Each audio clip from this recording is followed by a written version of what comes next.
Not on my mind and in my heart. This past year has been filled with so much emotion that it's difficult for me to put into words the total impact Max's death has had on my family and me. The story has been told that my beloved Max, and our son and brother, Sergeant Max Steinberg, was born and raised in Los Angeles, California.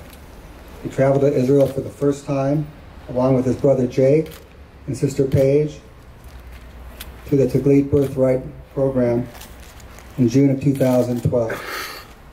During this trip, Max, he gained a better appreciation for the people, a tremendous understanding of what it was to be Jewish, and he clearly understood much more powerful message that he took in, the significance of this Jewish state. He was introduced to her beauty, her spiritual and religious diversity, her mystical landscape, and her history. Max fell in love with the country, and he fell in love with the people in a very profound way.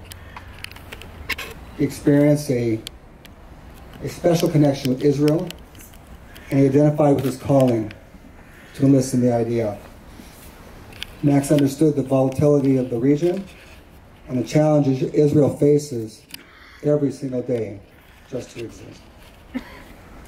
Max knew he could not consider making Israel his home without doing his part to defend her. Following his heart, Max quickly returned to Israel. He enlisted in the IDF. He began to learn Hebrew and completed advanced training with the Golani 13 Brigade in November of 2013. Max was only 5'3" and 135 pounds, but he was remarkably strong, both mentally and physically. He more than made up with his small stature, with his perseverance, his passion, and his dedication to be the best man that he could be. Max earned achievements and recognition as a sharpshooter, but it was his smile, his sense of humor, and his free spirit that made Max special. His most admired characteristics included his love, acceptance, and respect for all people. He made friends easily because people learned quickly that he genuinely cared about their well-being. Max cherished and embraced his fellow soldiers, his brothers and sisters, and in his Golani 13 Brigade, and he thought of them as family.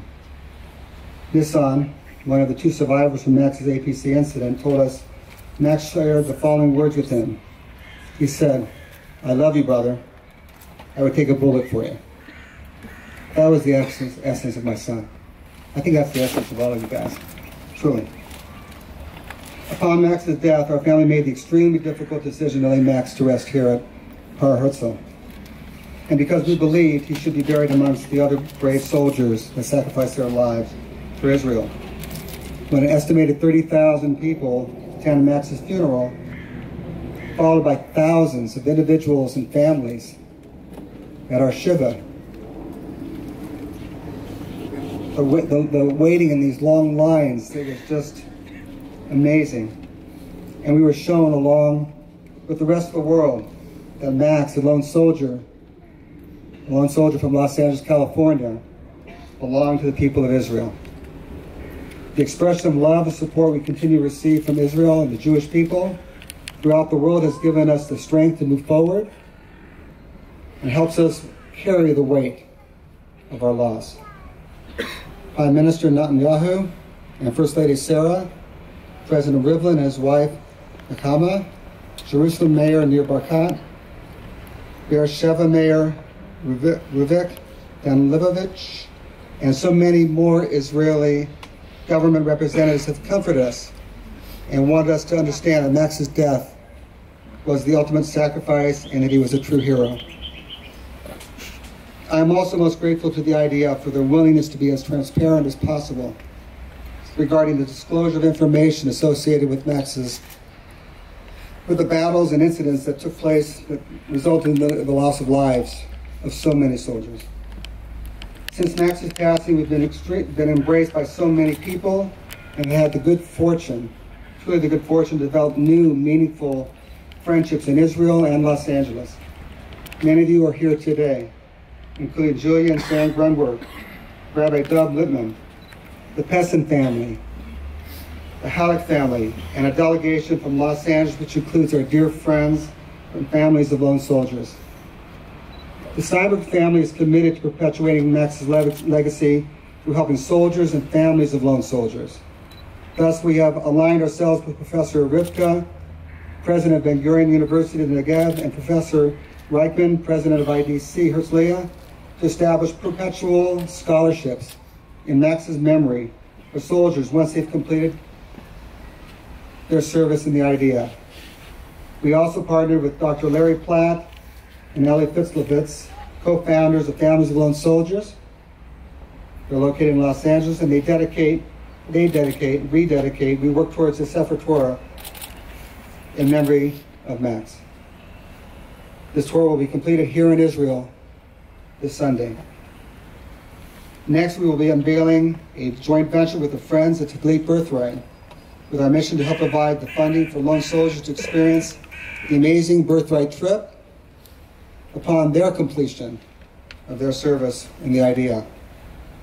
There have been so many meaningful dedications for Max since his falling, including synagogues, the FIDF, IAC, the Times of Israel, the Hesek House, AACI, and Ammunition Hill, just to name a few.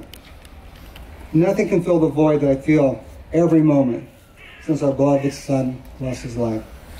I love Max more deeply as each day passes, and I miss him desperately. I find some peace in the knowledge that Max lived a heroic life, confronted and overcame all his personal life challenges, and achieved greatness. Max loved the music of Bob Marley. That is why we chose to have inscribed on Max's gravesite a meaningful and relevant Bob Marley quote. It reads, "Live for yourself and you will live in vain. Live for others and you will live again." God bless our beloved Max. May he always rest in peace. Amen.